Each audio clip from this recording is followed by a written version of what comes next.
with your care. Please! No! I can't lose you two! Hero, I will always be with you. Big Hero 6 seems to be one of Disney's most mature and heartbreaking movies, and strangely, that only became clearer the older I got. When I was a kid, I didn't go into this movie expecting anything special. I was honestly just trying to pass the time. To me, it was a fun superhero movie with hilarious comedy, lovable characters, and surprisingly smooth action scenes. I enjoyed it and moved on. Years later, I watched it again. This time, it felt like a completely different movie. The jokes were still funny, but I couldn't stop thinking about Hero. The older I get, the more Big Hero 6 breaks my heart. Not because the movie changed, but because I did. I think Big Hero 6 captures something many of us experience as we grow older. We return to something we loved as kids, only to realize it had been saying far more than we ever understood. The more I reflected on it, the more I noticed something. This story quietly transforms over the course of its runtime. It begins with laughter, falls into grief, loses itself in anger, and somehow finds hope again. That's why I genuinely believe Big Hero 6 isn't just one of Disney's best superhero movies, it's one of its most mature. Once I saw that, I started noticing 4 emotional stages hidden throughout the story, each one reshaping not only Hero, but the movie itself. The first stage is hope. One of my favorite things about Big Hero 6 is that it never rushes into tragedy. It gives us time to enjoy Hero's life first. He's 14 years old, already a robotics genius, yet somehow spends that talent dominating illegal bot fights instead of changing the world. It's a ridiculous introduction, but it tells us everything we need to know. Hero isn't held back because he lacks intelligence. He's lost because he doesn't know where to use it. Honestly, that's a surprisingly relatable problem, especially when you're young. Having potential doesn't always give you direction. Sometimes, it just means everyone expects something from you. Thankfully, he has Tadashi. If Baymax is the heart of this movie, then Tadashi is its soul. Every conversation between the brothers feels effortless. They tease each other, laugh together, annoy each other.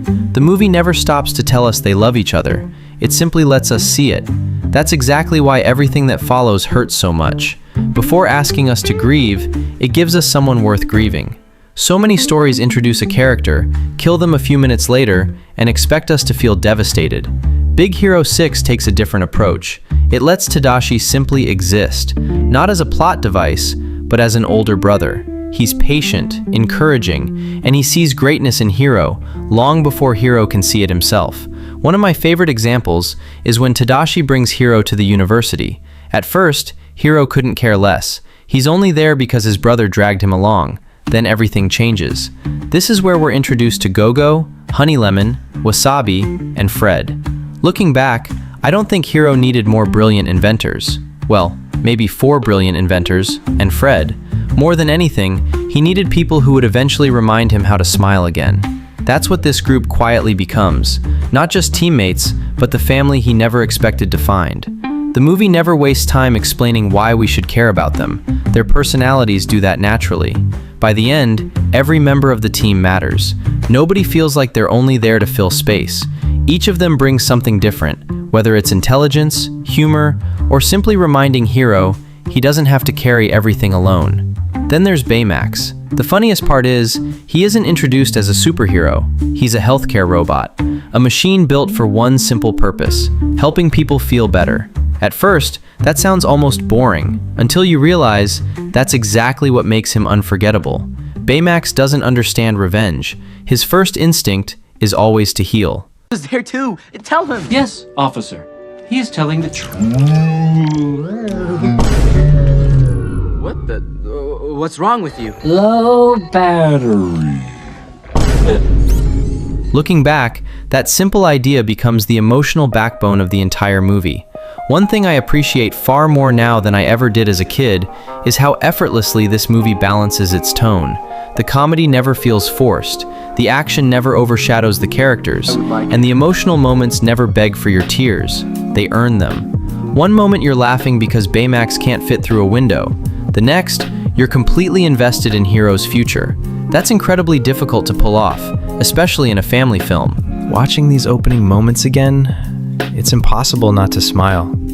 Everyone is happy. Hiro has his brother, he has Aunt Cass, he's finally beginning to discover his purpose, and he's meeting the people who'll become his closest friends. For the first time, his future feels exciting, which makes what's about to happen all the more devastating. The movie isn't about to take away Hiro's intelligence, or his talent, or even his dreams. It takes away the one person who helped him believe in all of them. Once that happens, Big Hero 6 stops feeling like a superhero movie. It becomes a story about grief. Everything we've talked about only works because the movie takes its time. It lets us settle into Hiro's world before asking us to watch it fall apart. After impressing everyone with his microbots, it finally feels like Hiro has found the future Tadashi always believed he could have. For the first time, you can actually picture it. A future where Hiro isn't wasting his talent, but using it to change the world. Then, a fire breaks out. Without hesitating, Tadashi runs back inside to save Professor Callahan. Just like that, everything changes. One thing I've come to appreciate more over the years is what the movie doesn't do. It doesn't give Hiro a dramatic speech. It doesn't force a breakdown. Instead, it gives us silence. We simply watch him exist. He's quieter. His room feels emptier. Even the world around him seems colder. It's remarkable how much the movie says without saying very much at all. Because that's often what grief looks like. It doesn't always arrive as tears. Sometimes, it quietly drains the color from everything around you. Looking back, I think that's why Tadashi's death affects me so differently now. When I was younger, I was shocked that such an important character died. Now, what stays with me is everything that comes after. It's Aunt Cass trying to hold the family together while grieving herself.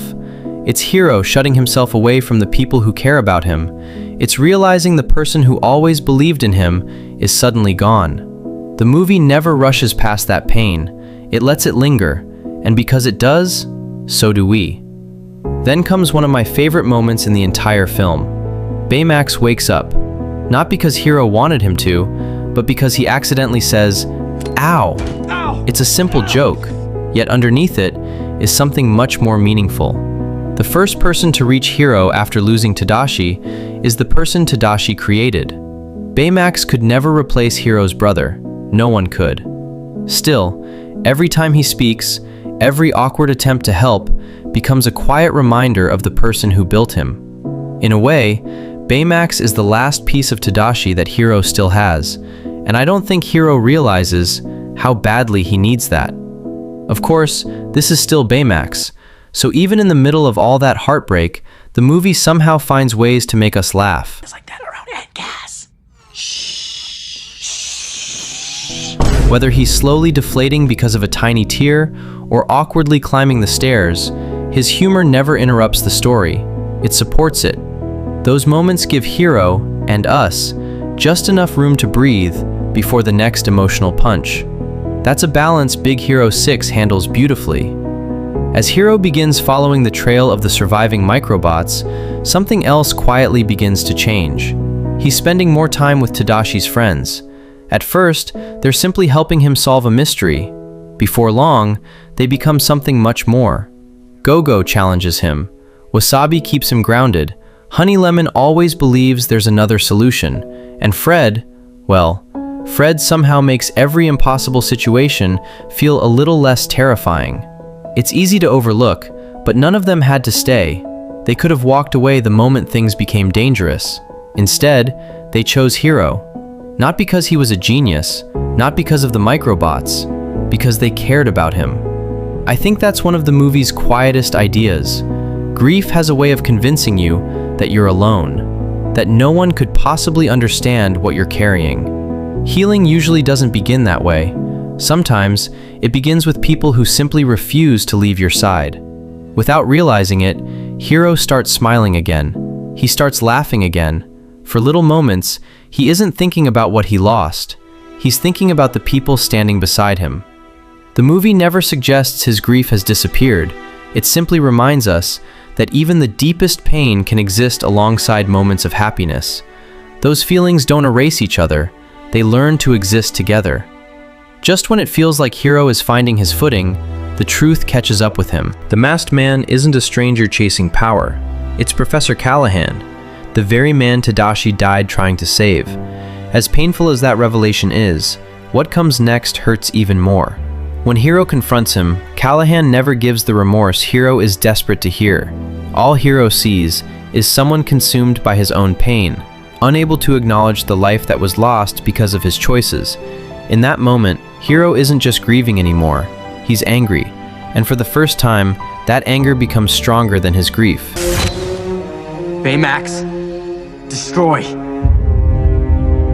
That's when Big Hero 6 takes a much darker turn than I ever remembered, and Hiro is about to show us why.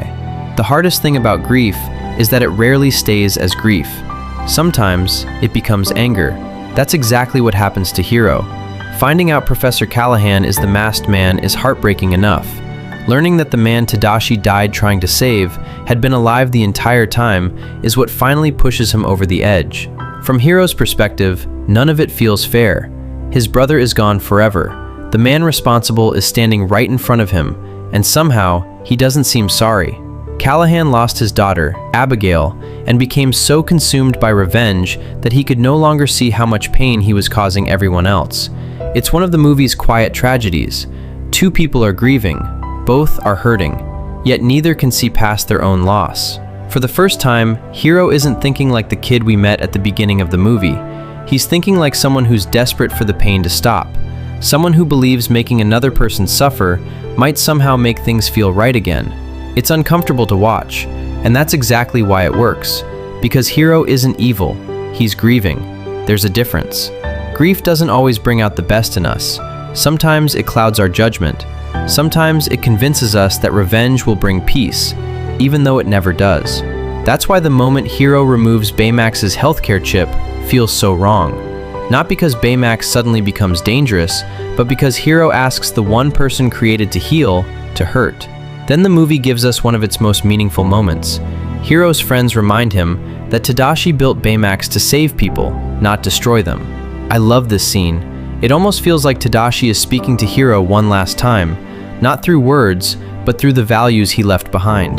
Baymax was never just a machine. He was everything Tadashi believed in: compassion, patience, hope. That's when Hiro finally understands something.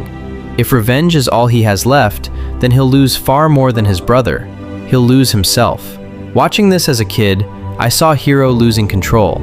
Watching it now, I see someone standing at a crossroads. One path is shaped by pain, the other by the person Tadashi always believed he could become. Thankfully, he chooses the second. The team decides to save Abigail. I've always loved that choice. The movie could have ended with defeating the villain. Instead, it reminds us what being a hero really means. Heroes don't save people because they've earned it. They save people because it's the right thing to do.